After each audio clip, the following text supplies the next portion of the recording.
Hi, I'm Dan Ullin. I am the founder and CEO of Elite Student Coach in Los Angeles. I LA. empower, I empower brilliant kids just like you to go from exceptional to unstoppable and to crush it in school, work, and life. And parents pay you to try to get their kids into colleges of their choice, is that right?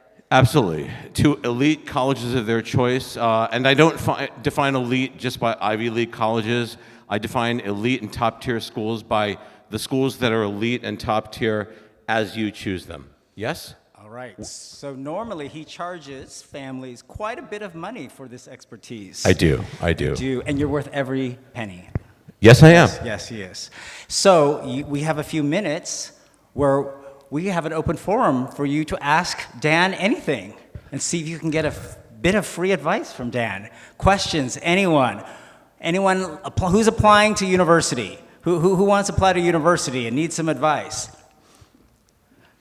Let me preface this by saying that the same questions that go into helping you stand out in order to get into competitive universities in the United States or the UK are the very same questions that help you stand out in order to advance in your career. I see a hand over there. Stand up, yell your question. We have a microphone coming. Stand up and yell it, and I'll repeat it to the crowd. If not, I've got some questions for Dan. Hey Dan, I want to ask, what is the... I'm sorry, where's the person asking the question? Oh, hi.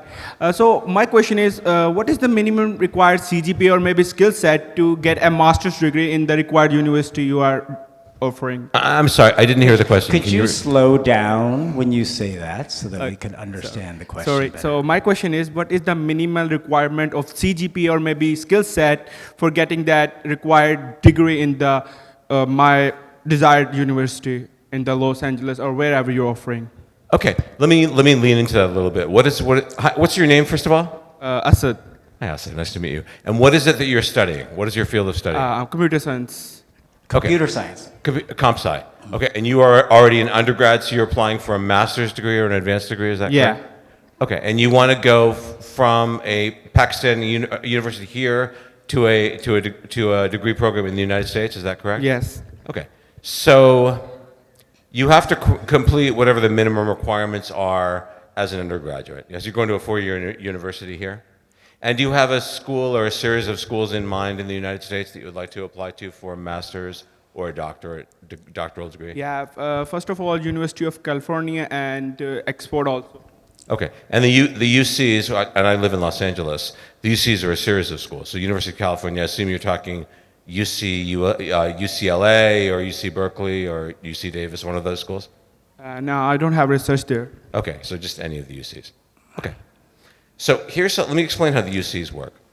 The UCs in the United States, there's something called the Common App system, which runs across almost all of the schools. Okay, that's the ecosystem, and you apply to those using one sort of funnel, for lack of a better term. Yes, that's the Common App ecosystem. The UCs have a different system for applying, in which you answer a series of essays. So four essays.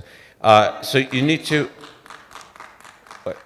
Thank you, one guy. It's always the same guy in the same section, so thank you. So you need to craft those essays. You need to submit. You need to submit a series of tests. Yes, it'll either be the SATs or the equivalent when you're applying to grad school programs. The UCs do not take. I know this is true for undergrad programs. I believe it's true for grad school programs, although I could be mistaken. Letters of recommendation from professors. So you really need to punch through the clutter in terms of the essays that you craft. Okay? So those are the minimum requirements for getting in. And also for the UCs, you need to be very specific as to the program for which you're applying. The other thing that I will tell you is that every UC has a different level of competitiveness when it comes to applying for a master's program. So you're applying for comp sci? Yes. Computer science, is that correct? Yeah. I'm speaking to the gentleman who asked me the question. And now I want to apply for machine learning and artificial intelligence in master degree. Okay. Yeah, so when you're applying, depending on which UC you're applying to, you want to take a look at what the statistics are for what you're applying for. But because the UCs depend so heavily on the application and the narrative and the quality of the essay. You want to be very specific in the way you craft that essay. I said this yesterday in my presentation. I will say it again. The way to maximize your odds of admission to any of these schools is to punch through the clutter in a way that is distinctly you.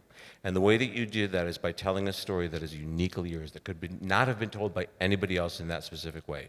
Yes, you want to, cross all the T's and dot on the I's, all the I's when it comes to meeting the requirements for that department, but you want to really punch through so that when they look at your application, they say, I see this kid, I have to see the next card. It's not that hard to do.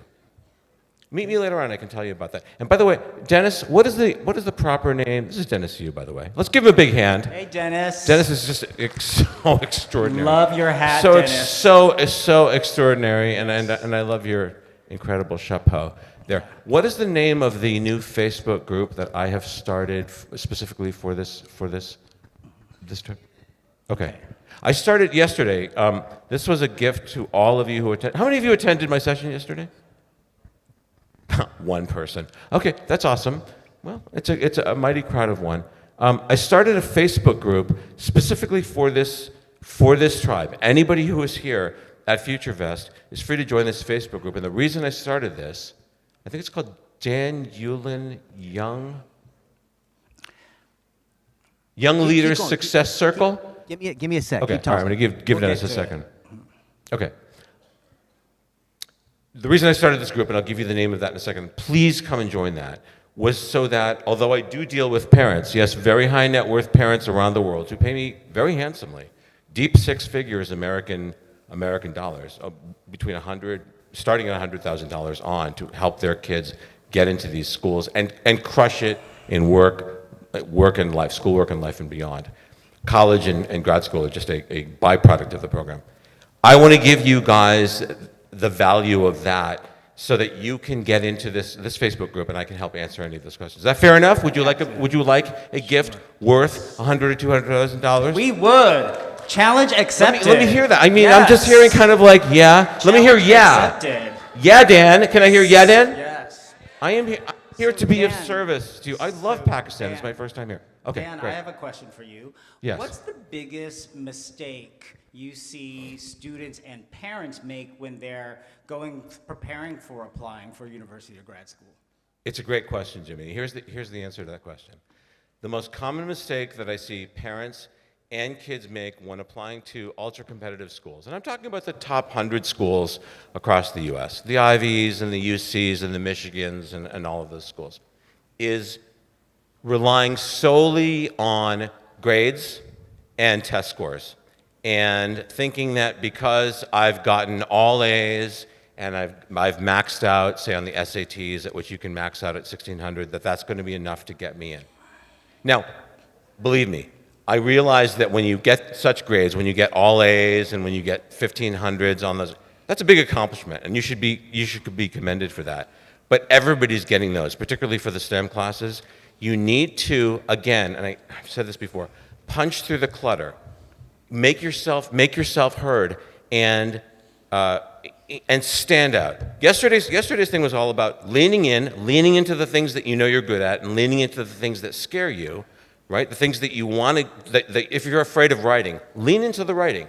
It's not that hard to craft an application that makes you. It doesn't have to be perfectly, beautifully written. You're not writing the great American novel or the great Pakistani novel. You're writing something that makes you distinct in a way that is distinctly you. Open, strong. Admissions officers receive thousands of applications, and I say this with great respect to the people who spend time writing these applications, that bore them. And they bore them because they begin all the same way. I want to get into Harvard. I want to get into UCLA. Start with something strong. Lean into something that may open very with. important. First Yeah, paragraph. start off strong. It may, many people start off with, I want to go to school because they see this a million ways. It could start off with something as simple as, I was terrified when I sat off at the screen. Period. Boom. Start off with something that expresses some vulnerability. Yep. What they are looking for is, who are you? What's it going to be like? Somebody shout out their name. Just give me your first name. Aman, is that her? Saman. What is it going to be like, not if, when Saman is on campus? What's it going to be like to have a cup of coffee with him? him, yes, it is to him. What's it going to be like when he reaches across the aisle to help somebody out who isn't as strong as he is in his field? Or what's it going to be like when he needs some help and needs to reach across the aisle to another student to get some help? They're looking for your character. Who are you, and what are you going to bring to that school? Does that make sense? Yeah. Which can be really scary when you're young. It can be absolutely bear something about yourself. terrifying. This is probably your first time ever writing about yourself. Right. Yes? How many of you have ever had to write about yourself to an authority figure? Right. So Dan, Probably, yeah. another common question I hear about, does it matter if I play an instrument or sports? Because I know all the Yeah. Asian kids out there are like, oh my God, my mother's making me play a string instrument. So does it matter that I play instruments? No, no. So here's my Does it matter com- that I play sports? Right. No, it's a great question. I spoke to a mom not too long ago. A mom called me from Hong Kong, and she said, Dan, I hear that you have to have one instrument, one musical instrument, and one sport. Is that true? And I said, it's absolutely not true. There are many kids who do play, say, soccer or tennis, and who play violin or piano. Those are the most common ones. And there's no reason not to play those sports or those instruments if they're in your heart. But there's no checklist that admissions officers have. If you like a sport, play that sport. But dimensionalize that. So many kids will say, play the sport, and that they think that having that checked off on their application is enough. My hit is dimensionalize that. And what I mean by that is, let's say that you shout out a sport that you play. If anybody here plays a sport. Okay, cricket. Now that's unusual coming to the United States. But let's say that you do play cricket. I mean, there are some cricket players who come. One way to add dimension to that, in a way that is very special, is not only do you play cricket, maybe you teach a little cricket. You teach cricket to some younger people. Or maybe you teach cricket to some older people who are in their retirement and haven't had a chance to play it. And you bring that to them, and you help them realize, wow, this is really special. I haven't played that in a long time. That adds real rocket fuel to your application because it allows you to be of service and to help them realize this was so beautiful. And that gives you something else to write about in your application. Does that make sense? Because it's coming from your heart. Don't do anything for your application so that it will look good on your application. Do something because it emanates from what is dear to you. Does this make sense? Raise your hand if this makes sense to you. Yes. Everything that you are doing to apply should come because it's meaningful for you. Admissions officers have the best radar. How many of you know that your mothers, I say this with respect to the fathers, how many of you know that your moms have got the best radar on the planet? When you're telling a lie, your moms know it. Raise your hands. Moms know everything, right? If you're telling a fib, your mom knows it from a million miles away. Admissions officers have radar like that. If you are telling something because you think it's going to look good to them, they know it right away. They also know if you're doing something, if you're saying something that comes from your heart, they can tell that right away. And that has true meaning to them because they are trying to build a class of people who get along well together, who are going to give back to the university. And this is an important thing, not if, when you go out into the world later on as a 20-something or a 30-something and a 40-something, and you accomplish something big. You start a company. You change careers like Jimmy here, who is an accomplished lawyer and is now like crushing it in crypto and all these different things. And you come back to your university, in Jimmy's case, went to some very, big name universities. And when you go back to speak there, they've got those bragging rights. Yeah. That guy went here. Universities are businesses, and they want to be able to brag about you. And you are going to go out and do great things. Hey, how many of you are going to go out and do great things? Say, I'm going to do great things, Dan. Who's going to do great things? I'm going to do great things. Stand up. Stand up right Stand now. up All now. of you. All of you, stand up. This is a room full of people Stand up. who are going And I want to you to do great say, things. I have power. I want to hear it. power. I have power. I am unstoppable. I'm going to hear it again. I am unstoppable.